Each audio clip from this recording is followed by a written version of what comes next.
السلام علیکم ورحمۃ اللہ وبرکاتہ۔ محترم ناظرین، اس وقت ہم غازی علم دین شہید رحمۃ اللہ علیہ کے مزار پر ہیں۔ یہ تاریخی قبرستان میانی لاہور میں واقع ہے اور یہاں پر غازی علم دین شہید رحمۃ اللہ علیہ کا مزار ہے۔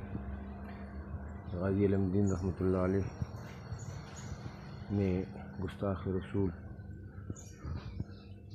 کو قتل کیا تھا۔ یہ ان کا مزار ہے، مزار کا احاطہ ہے، آپ دیکھ سکتے ہیں۔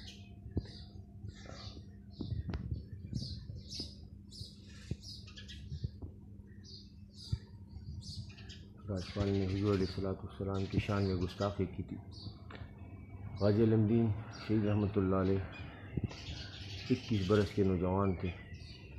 انہوں نے امیر شریف عطا اللہ شاہ بخاری رحمۃ اللہ علیہ کی تقریر سنی اور اس کے بعد انہوں نے راجپال کو قتل کرنے کا مصمم ارادہ کر لیا، اور اس کے بعد 1929 میں غازی علم دین شہید رحمۃ اللہ علیہ نے راجپال کو قتل کر دیا۔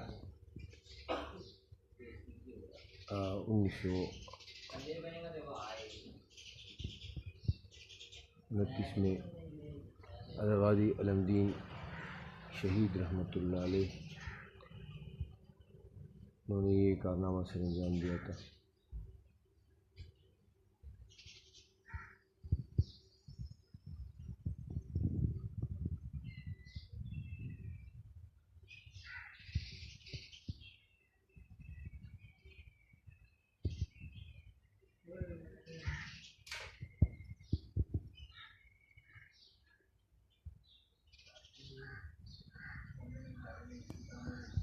یہ غازی علم دین شہید رحمۃ اللہ علیہ کا مزار ہے۔ انہوں نے اور تعزیرات ہند کے تحت ان کو پھانسی کی سزا دی گئی تھی۔